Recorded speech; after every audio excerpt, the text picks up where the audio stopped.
Hey everybody, Jesse with Retay. We're almost to the end of the summer here and getting ready to be up on top of dove season and teal season coming up. So I figured it was a good time to pick up my personal 20 gauge and give it a good breakdown and cleaning before the season starts. Before we get going, I want to go ahead and get all the things that you're going to need to break down completely every piece of your Retay product and then reassemble it as well. So we're going to go through a few things real quick. First, we're going to have a drill with a Phillips head screwdriver set to a very low setting so we're not going to rip out the threads in our screws. We're going to have an adjustable wrench, a 3/32 inch punch, and then a ratchet set with a 13 millimeter socket and extension to go along with that to get down inside of your stock.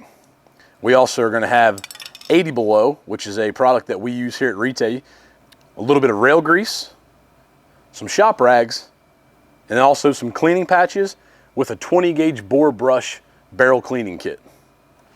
All right, I know that seems like a lot, but at the end of the day, these are all the things that are absolute necessities to get you broke down and back together in the middle of cleaning your Retay. So let's get started with the very first thing is we're just simply going to take our choke tube out. It may have been in there for a while. We're going to go ahead and get that out so we can do a deep bore cleaning on the barrel as well. Next, we're going to take our drill that's set to, like I said, a very low torque rating. We're going to put a little bit of rail grease on the end of this drill bit. That's going to help us get past the rubber, not chew that rubber up as we're taking these butt pads off. But we're going to go ahead and take the butt pad off. Simply a number 2 Phillips head screw. All right, once we have our butt pad off, we're now going to go ahead and grab our socket with our 13 millimeter socket drive on here. You're going to see some letters. And the one thing that I can tell you, if you have a chance, go ahead and take a picture with your phone for the settings that your shim plate is actually set to. For mine, it's set neutral to a Z shim and a right-handed configuration. You may have changed yours at some point, but snapping a picture will always help keep you remember what the settings are. So we're just gonna go ahead and back this nut off. Underneath the nut's gonna be a locking screw or a locking washer, and then you're gonna have your plate. All right, so we got our stock off, and inside of our stock, like I said, we're gonna have just our stock insert. It comes out with the stock. We're going to set this to the side. Our locking nut, our locking washer, and then on top of it, our locking plate that has a bunch of different letters on it to where you're going to set it back with the cast and shim. Like I said, take a picture. You don't have to worry about what your settings are. Also, once your stock comes off, pay attention. You're going to have 2 small shims in between your stock and your receiver. So take note of which one's facing out. It should be the RH or the LH, depending on the cast. And then also your shim that comes out is going to be letter out facing you. So just make sure to take a note of that as well. Once we have the stock off, we're actually going to go ahead and take our end cap off.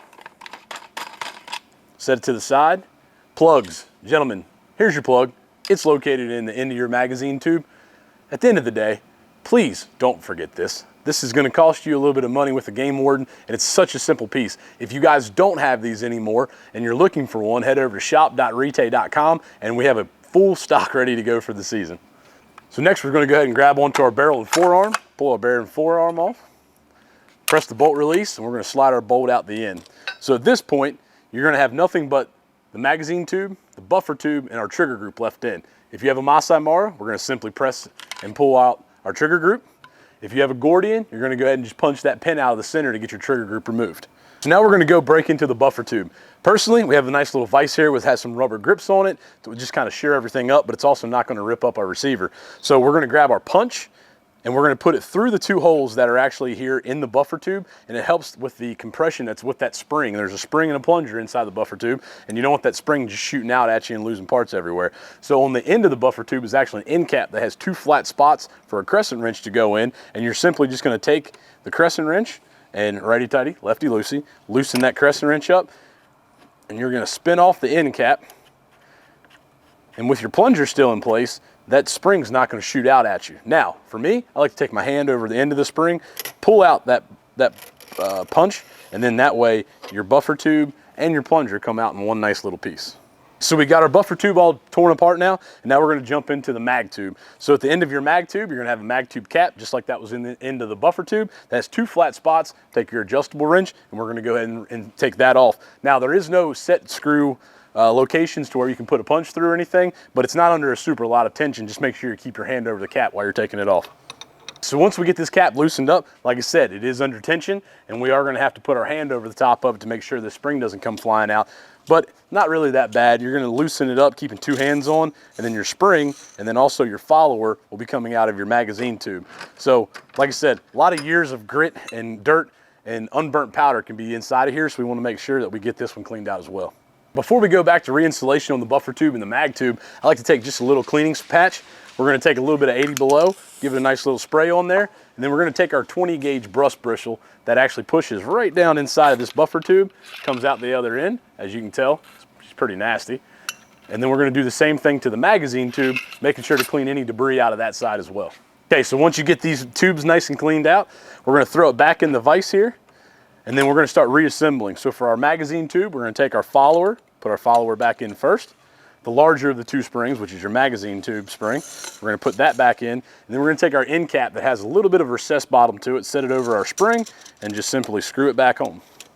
No reason to go crazy on this. When you get it nice and snug, that's all you need. Take your channel locks or your crescent wrench, put it back on, and seat it home. For our buffer tube, we're actually going to take our plunger and actually insert it into the spring, take our plunger and spring, go ahead and slide it down, and then I like to take the spring and just press it back home and then reinsert our punch back in so it takes all that tension off and we're not going to have that spring shooting out at us.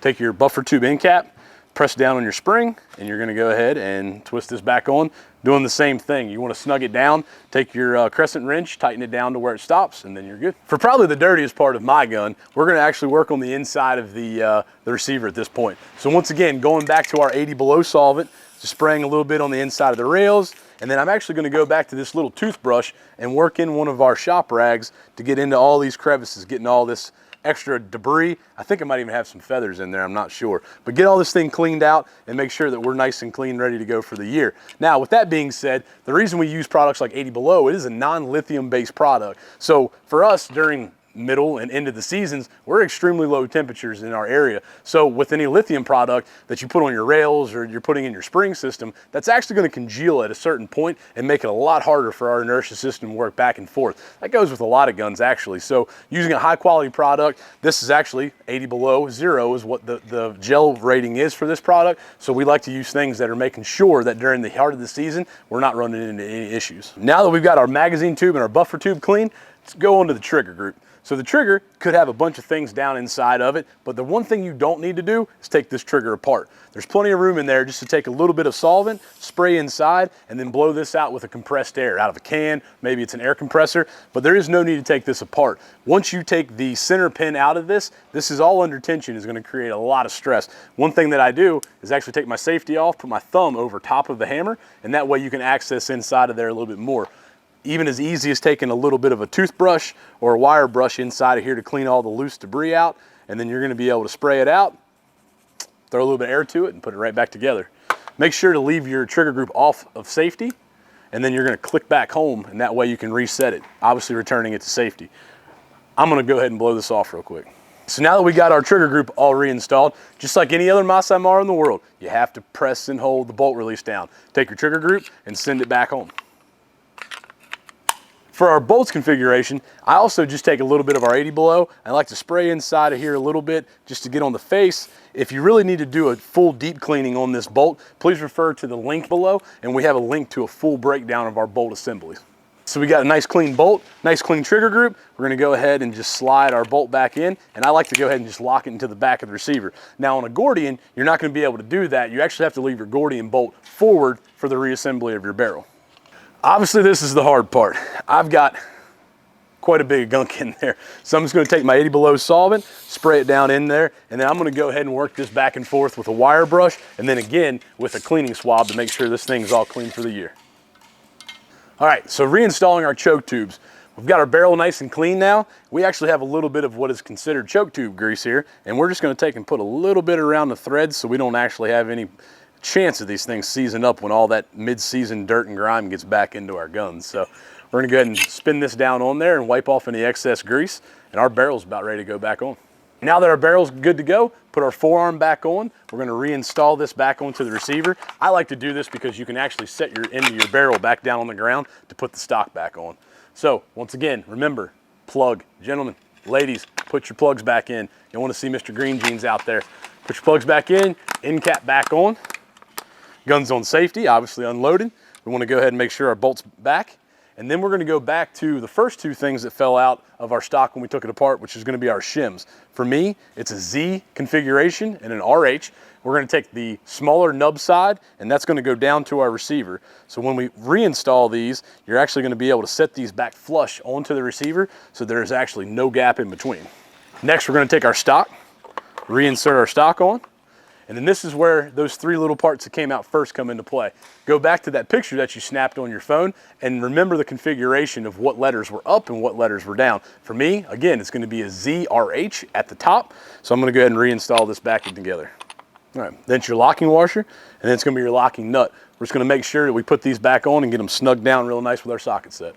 One thing while you're snugging your stock down, make sure that your stock's actually not gonna latch over top of your removable trigger group. So for me, I'm just gonna give it a little bit of a test here to make sure that trigger group can come right back out. Everything seems fine. If not, you're just gonna wanna readjust that so it's not lapping over top of your trigger group. Last thing, go ahead and reinstall your butt pad back on. We're gonna throw a little bit more of our lapping grease back onto here, and we're just gonna sink this down.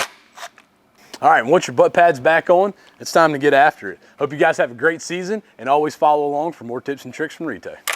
To stay up to date on the latest Retay USA YouTube videos, subscribe below or head over to retayusa.com and check out our straight shooting blog.